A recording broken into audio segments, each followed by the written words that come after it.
Venerable Luang Phor, sir, how should Buddhists behave during the Buddhist Lent so that they can receive maximum merit? During the Buddhist Lent season, new and seasoned monks reside together in one place. This arrangement of having monks reside together in one place provides an auspicious situation for lay people. In what way? The right field of merit is present and available to the lay people. The lay people, ranging from grandfathers to grandmothers, will not allow these monks to enter the Lent season on their own.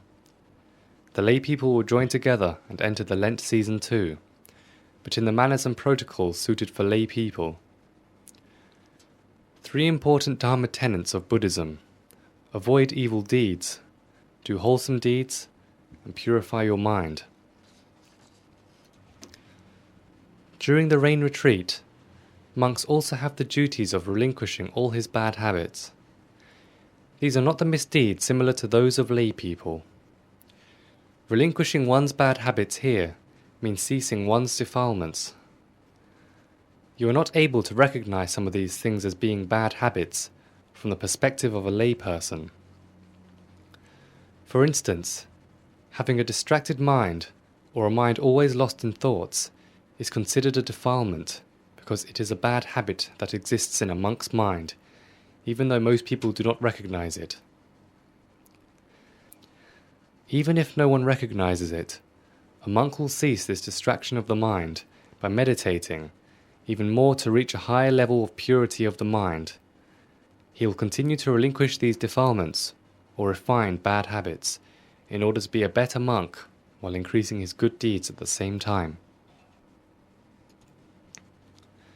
At the temple, seasoned monks are able to teach, mentor, and give sermons to the new monks.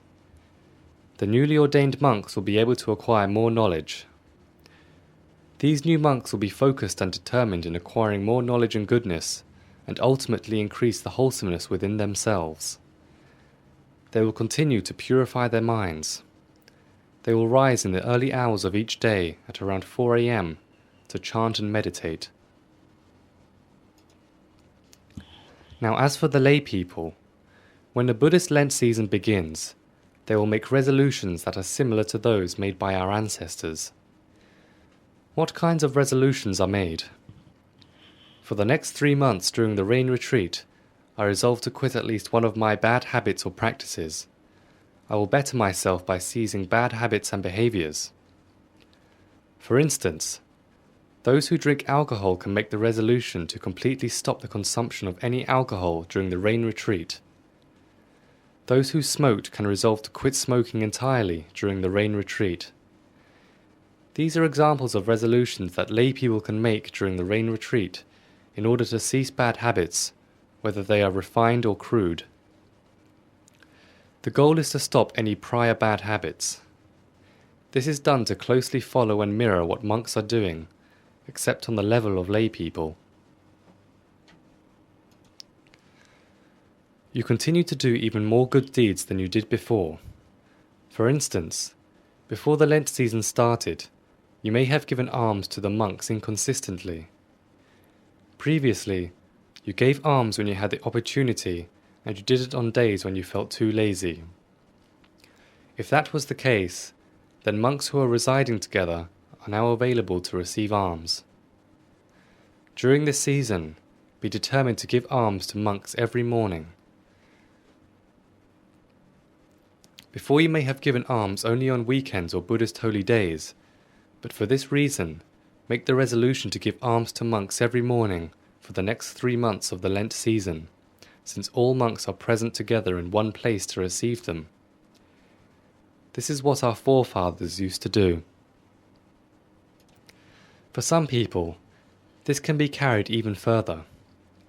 If you regularly observe the 5 precepts, you can now observe the 8 precepts on Buddhist holy days, increasing from 5 to 8 precepts. If you regularly observe the 8 precepts on every Buddhist holy day, you can now observe it on the day before the Buddhist holy day too. This increases from 1 day to 2 days per week. While others can do even more, by resolving to observe the 8 precepts for the entire 3 months of the rain retreat.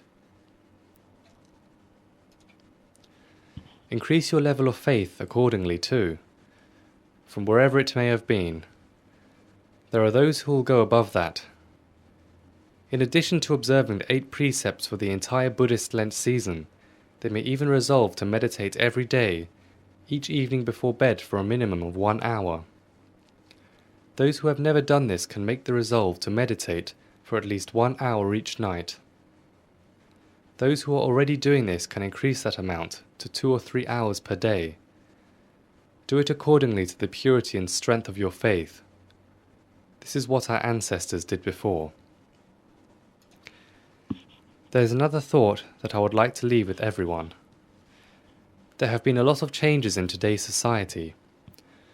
Most people normally do not work on Saturday or Sunday. The monks at our temple normally give sermons on the day before the Buddhist holy day. If this is the case, do you think that only elder lay people are going to be there to listen to sermons on the day before the Buddhist holy day? Now that we are in the Buddhist Lent season, I would like to remind all the venerable monks that it would be virtuous if Saturday and Sunday were included as days when sermons and dharma are given to lay people, since they are already off work on these days. As for the lay people, please remember to attend these sermons and dharma now that our venerable monks have agreed to include Saturday and Sunday during this Lent period, along with the days before the Buddhist holy days to give their sermons. If you attend these sermons diligently, there can only be merit waiting during the entire Lent period. Then the growth and progression of oneself, Buddhism, and the country of Thailand will increase throughout the year and continuously.